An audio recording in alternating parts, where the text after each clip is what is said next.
Well, hello everybody. Suffice to say, I miss seeing you, I miss being with you, and certainly miss our opportunities to do devotions together. So again, I'd like to offer just a few thoughts today at the beginning of another work week. I'm hearing a lot of people trying to predict what life is going to be like at the end of the coronavirus. Indeed, right now we're seeing states starting to open here. We're seeing where other countries are starting to lift some of the heavy restrictions that have been around. And so it is with us. We're now trying to figure out, okay, what's it going to be like when we get out there? And I think sometimes we can be a bit too clever for our own good, where we can try and sort of figure out what this new world will be like. Because I don't know that there's anything new under the sun, if you will. Illness has occurred before. Maybe it's a different time. Maybe our economy is a bit different. But the world was shaped differently before all of this began. But the truth is, if we look at Scripture, what we see there is an unchanging God in a changing world. Go back to Abraham. Abraham was told he would be the father of many nations. We are one of those many nations. And yet, it wasn't as simple as that. Of course, Abraham himself was the great sojourner. Jacob ultimately settled in the land of Canaan, but of course there was a great famine. And that famine drew that family over to Egypt.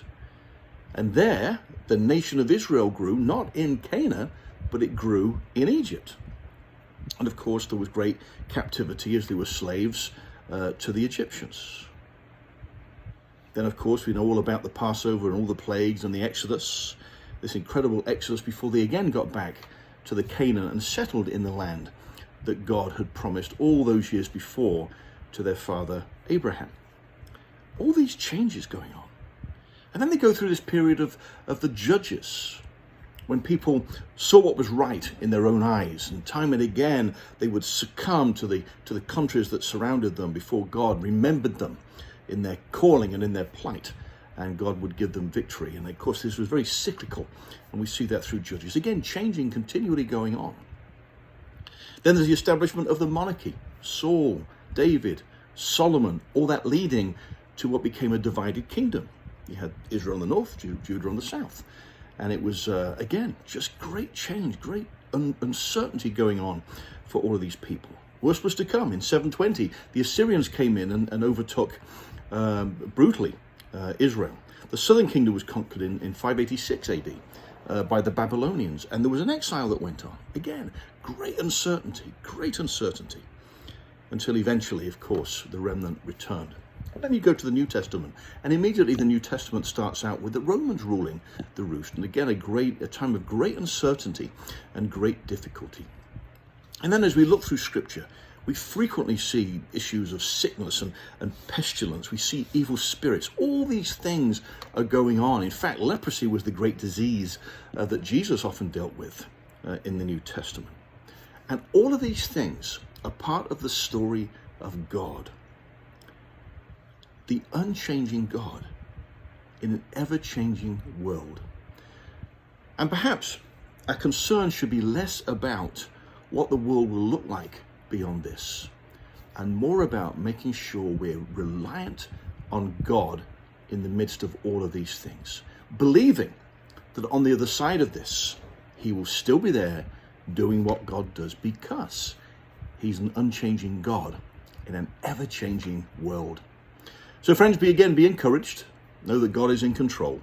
Know that I miss you. And if I might just take a moment, I'd like to pray with you as we go about another week. Gracious Lord, I thank you for the finance department, the IT department of the Salvation Army here in Texas. I'm very mindful, Lord, although I've missed so many of their faces, seen so few of them in the last several weeks, that the people are out there working diligently, working hard, desiring, Lord, to make sure that your ministry continues. But at the back of all of our minds is this uncertainty. What's going to happen beyond this? What's going to happen to our country? What's going to happen to me?